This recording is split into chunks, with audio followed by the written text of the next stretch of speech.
Welcome back, ladies and gentlemen. Today we're going to talk about OKC and why I legitimately think that they're going to be one of the next dynasties. They're going to be around for a long time. I think they're going to be good for quite a long time. We're going to discuss several key areas: SGA, role players, threes, defense, transition, and why OKC dominates on all fronts. Let's go. The first thing to mention when talking about OKC period is going to be SGA's role. And SGA's role and his ability to win one-on-one matchups is one of the absolute best in the league.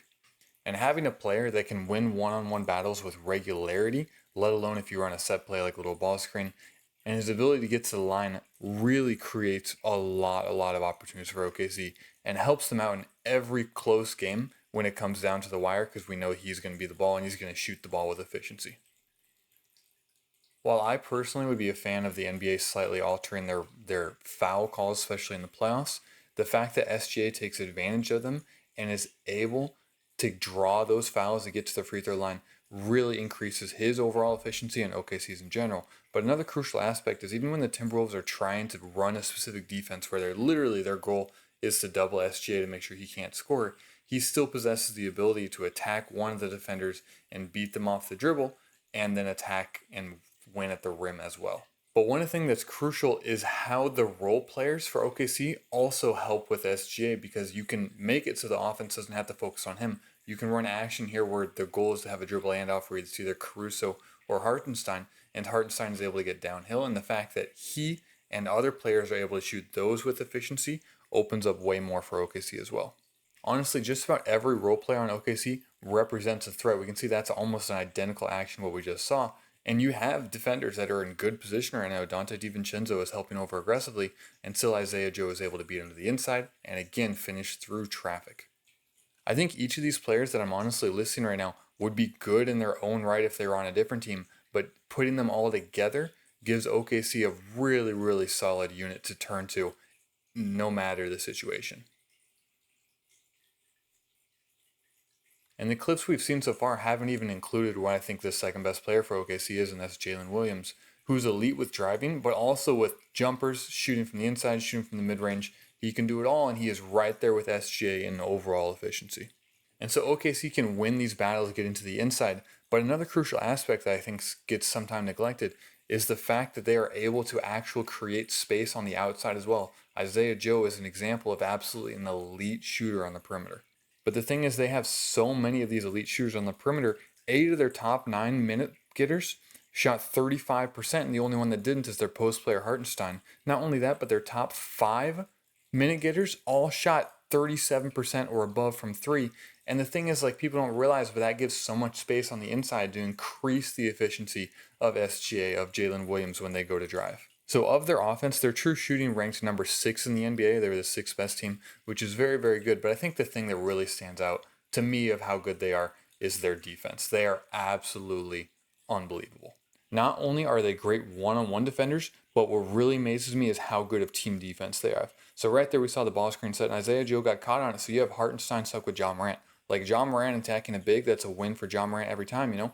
But because of OKC's ability for Hartenstein to stay in front, and then Caruso understanding when Ja Morant's back is turned, he can go make this gamble because they have good defense and goes get that ball at the top. And their defense in the NBA last year, regular season and playoffs, was absolutely the best in the league by quite a wide margin. One-on-one example right there, Jalen Williams just gets a hand in there, deflects that ball for the easy transition bucket. And the thing is, they have so many good defenders that, like, you have players that need a rest or something like that. There's no delay where you have an off day and the defense suffers because of it, because you got 5 players, 9 players, 10 players that can absolutely play elite defense. And this transitions, pun intended, to the next important category, which is probably, frankly, my second most important category.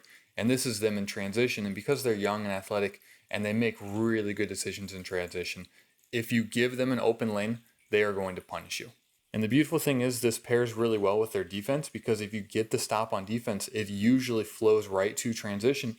SGA gets the steal right there, and immediately him and Chet are sprinting, and you have 2-on-1 because it was a live ball turnover, and SGA is going to finish that and get the foul very often. These two areas, the defense and transition, pair so well together that it cannot be understated for how good OKC is. Again, we see the blind side. Hartenstein, maybe this is something they specifically work on in practice, even because Hartenstein goes and gets this ball when Randall doesn't see it coming. the deflection is all it takes, and then just pushing immediately, looking for opportunities, and you have athletic bodies to go get the alley-oop. And the beautiful thing about this is that OKC isn't going to lose any of their good players anytime soon.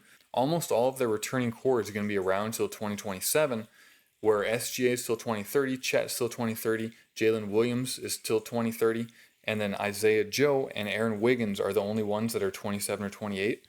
And then you have Hartenstein and you have Lou Dort, who I think are both very good players. Lou Dort, I think, is very underrated, frankly.